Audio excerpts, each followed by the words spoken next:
Healthcare workers are in the top 10% in income in the country, yet most of us retire later than the average American. How does that make sense? The answer is quite painful. It's not about how much we earn, it's about how much we spend trying to look the part as a dentist, as a doctor. And that's the trap. Most doctors and dentists and healthcare workers want the same nice things. The nice car, the nice house, the upgraded vacations, because it feels like that's what we're supposed to do once we get the title. But every one of those choices locks us deeper into the cycle.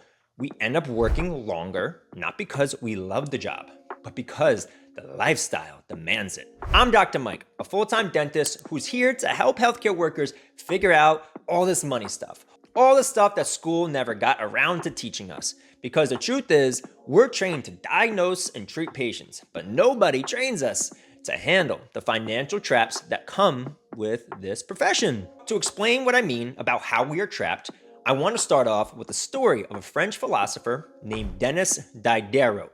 Might be pronouncing it wrong, I apologize. You may not know his name, but chances are you've lived the same exact story as his life. For most of his life, he was poor. He had spent years writing and teaching, but he didn't have much to show for it.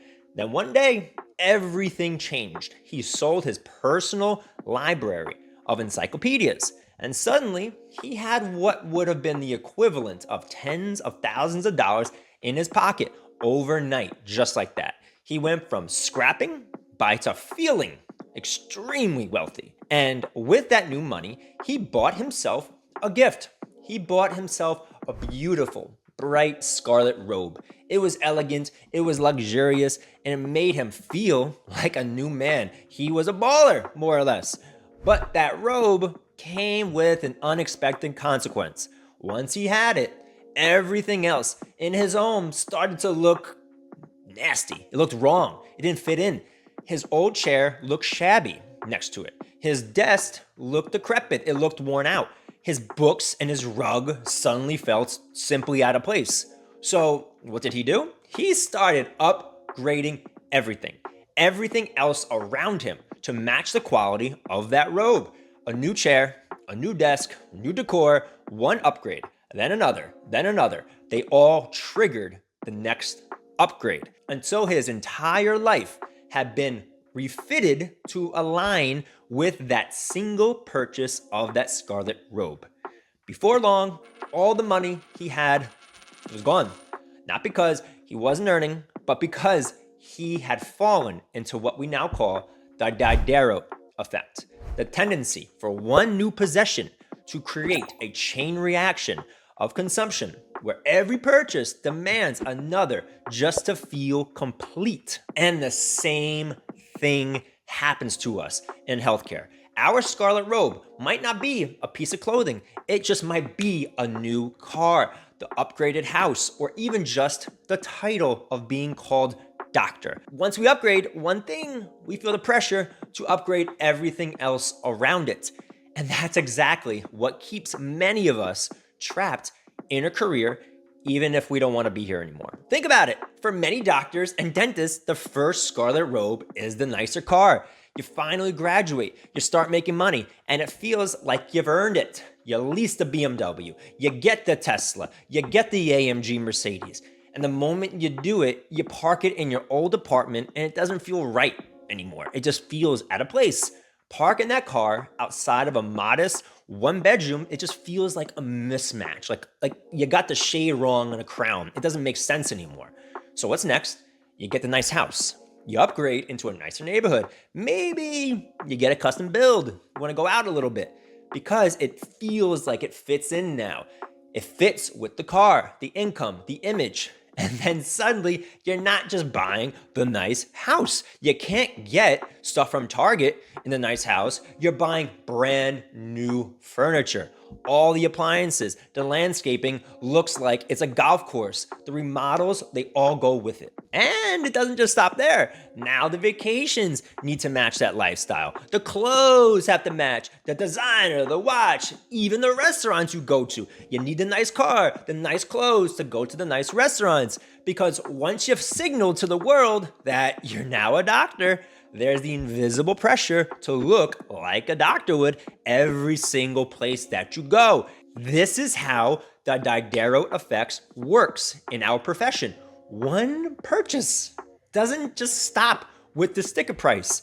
It starts a domino effect of purchases that spiral out of control beyond what you ever intended. And each step locks you in a little bit deeper. You're a little bit more in debt to where it keeps snowballing in the wrong direction. Before you know it, you've built a lifestyle that demands your full income just to sustain it, which means you're not working because you love it anymore. You are now working because your lifestyle requires it from you. And that's the trap. Looking like a doctor forces you to keep working as one, even if deep down in your gut, you just know it. You don't want to do this anymore. Even if deep down what you really want is the freedom to make medicine optional. So what happens when we fall into this trap? The first consequence, as I've said, is delayed freedom. Remember, healthcare workers, we are up there in income. There's no way around it. Even with student loans, even with the big beautiful bill, on paper, that income should create options. This lifestyle inflation that happens to almost every single one of us eats away at those options so fast that most doctors and dentists are working until 70, even if they don't want to. Instead of using our income to build freedom, we use it just to maintain an appearance to impress others and look the part. The second consequence is constant financial stress. On the outside, the lifestyle looks nice. It looks impressive. Nice cars, big homes, fancy vacations, nice restaurants. They're looking good. They got nice clothes on.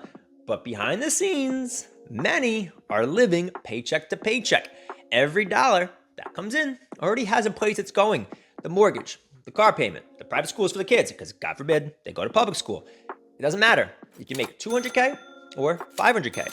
If your lifestyle grows just to match that, you're never going to feel ahead. The third consequence is career burnout. Healthcare is already, I'm sure you know if you are watching this, one of the most demanding professions in the world.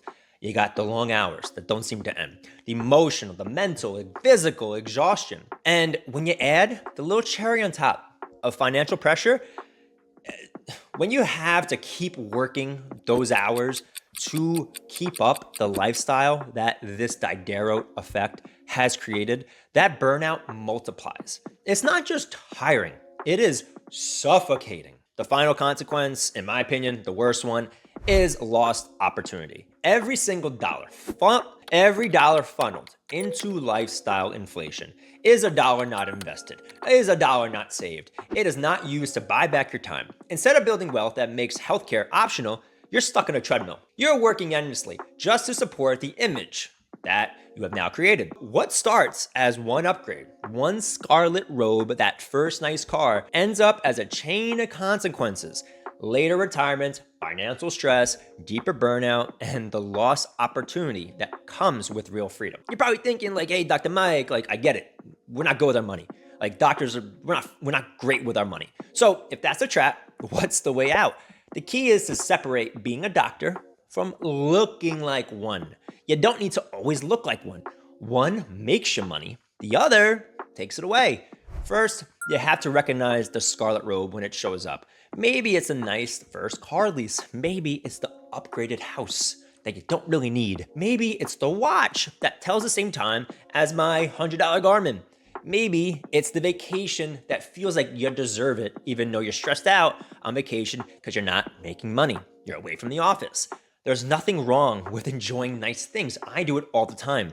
The problem is when one nice thing spirals into a constant lifestyle of getting nice things. Catching that pattern early on is what can break the cycle. Get the nice thing, but recognize I don't need 1,000 nice things. Second, practice delayed upgrades. Just because you can afford the luxury car or the 5,000 square foot house doesn't mean you need to right now. Let your income grow.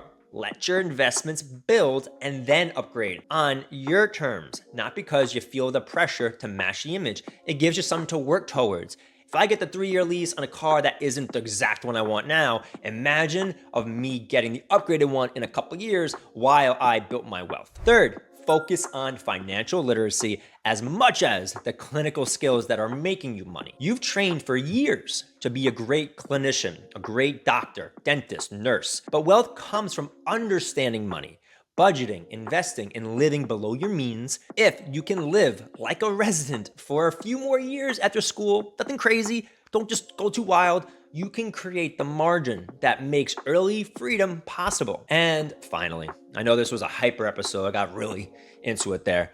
Remember, the goal is not to deprive yourself, it's to buy back your time and your options. Have future you thank current you. The point of making a high income isn't to trap yourself into payments. It's to make doctoring optional, to have the choice to keep working because you love it, not because the bank is forcing you to. When you flip the script in this manner, you stop chasing the lifestyle and you start building the freedom. That's when the difference kicks in between working until you're 70, when you're tired, waking up with every single joint bothering you, and you walk away when you want.